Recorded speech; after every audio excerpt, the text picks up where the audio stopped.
Hello, this is Ashee from Crafting with Ashee, and welcome to this card making paper crafting tutorial. I hope this finds you well, and thank you for visiting me today. This is the card we're going to make. Isn't it beautiful? It's this lovely, simple birthday wishes card. Now, this uses a version of the blackout technique. I've called it the blackout technique, but not the blackout technique because we're not actually doing it in black or a dark color. We actually use the technique here with Petunia Pop. Now, the blackout technique is very effective with a dark color, but I do love the way it looks with these brighter colors. I'm not somebody who wants too much black or dark colors on my card. I do love bright and vibrant and happy cards. So I decided to try the technique with a different color than black. So let me show you how I made this lovely card. Okay, and you can see here I'm showing you this one is Petunia Pop.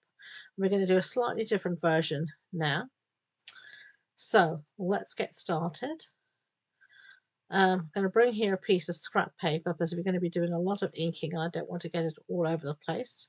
Now I've put a piece of basic white cardstock that measures 14.35 centimeters by 10 through the Layered FLorals 3D embossing folder from Stampin' Up, and it gives a lovely deep emboss. Now you've got both emboss side and a deboss side. Now I'm going to be using the deboss side.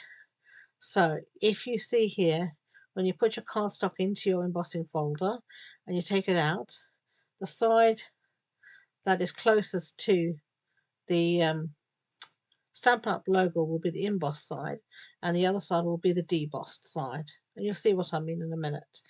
Now, all you're going to do is rub our ink pad across this, and don't be too heavy, otherwise it'll make a right mess.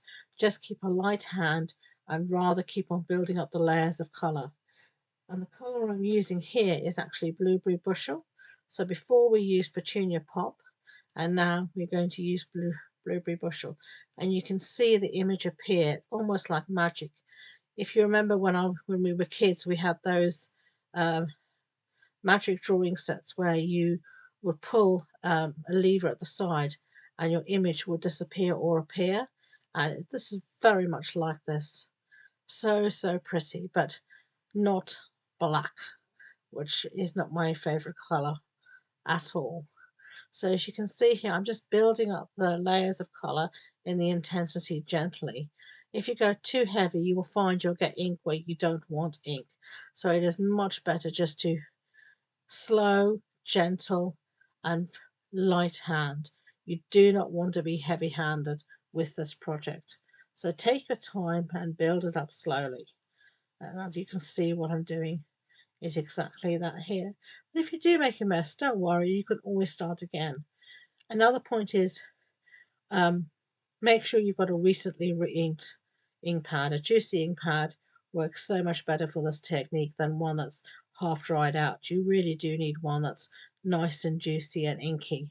So I actually re-inked my ink pads before I attempted this technique, just to make sure that they were really nice and juicy and I wouldn't having to be pressed too hard to transfer my ink. Now look at that. Isn't that just absolutely gorgeous? So pretty. Just printing from your embossing folder. And I don't think this card really is going to need much more because that is just so pretty. That is our background. And as far as I'm concerned, that is also our focal image. So let me show you how I'm going to turn this into a card. Okay, so we've got our card base here, and our card base is thick basic white. It's a standard A6 card base. That's an A4 sheet cut in half and then folded in half.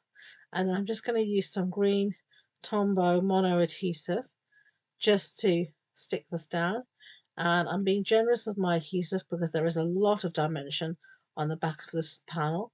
And I find that just use maybe some tape run or something, it just won't stick as well as with wet glue. Wet glue can get into all the nooks and crannies and really make sure your panel is properly stuck down. So you can see how I'm taking my time just to make sure the glue is everywhere I want it to be. And that's mainly because you've got all of this wet ink on the front of your panel, which can maybe warp the paper. Sometimes it didn't do it here at all. And you've got all that dimension as well. So to make sure it's going to stick all of that. I've been generous with my adhesive. Now I'm going in from the back so that I don't get a mess everywhere, and I'm going to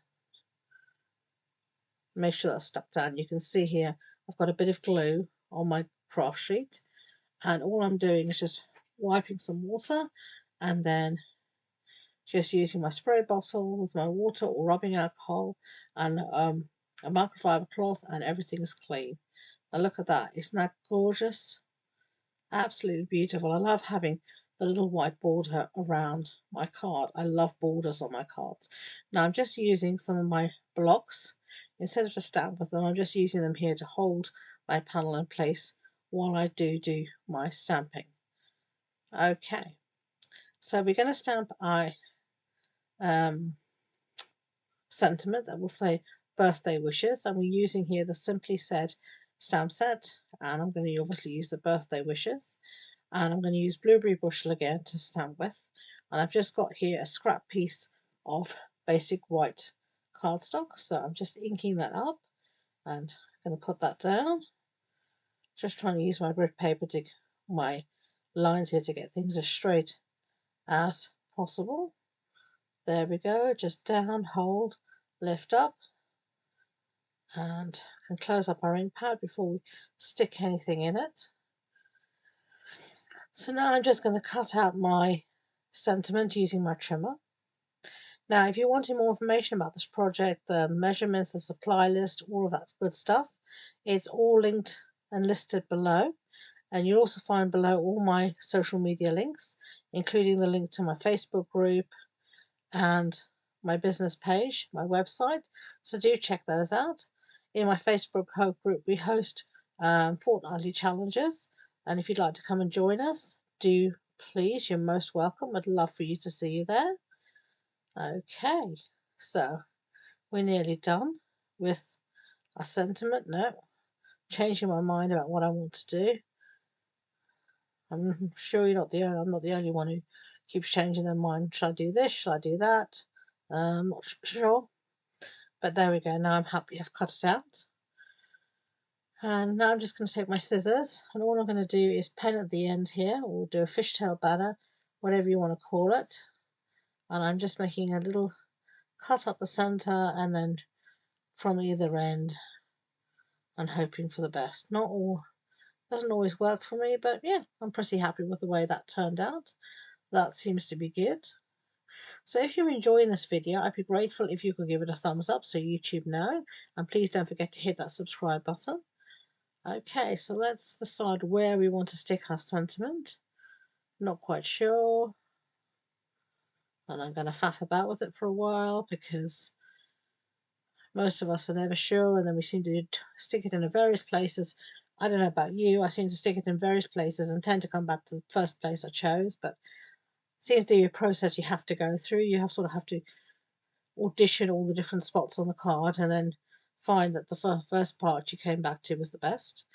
Now I'm just going to pop this up with some dimensionals, and I'm just using the edges of my dimensionals because they're good dimension. Don't waste any of your dimensionals. They're all good, useful foam pads. And I'm going to be generous again with the adhesive here for the same reason as I stated before. There's a lot of dimension on that card, and I'm using the baby ones here for the corner. I'm being very conservative, make sure everything is well stuck down, and gave it all a little press down before I try and remove the backings, because foam tape, foam pads, all pressure adhesive, so if you give them a little push down, they will stick better than if you don't. So yep, I told you I'd go back to the first place I tried. I knew it.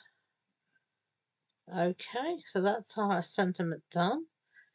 And then I'm just going to use some of the iridescent adhesive back discs just to add a little bit of bling here and there on my card. No, I've got them here, the iridescent discs, and then I've actually decided to change my mind. I didn't have forgotten I'd done that.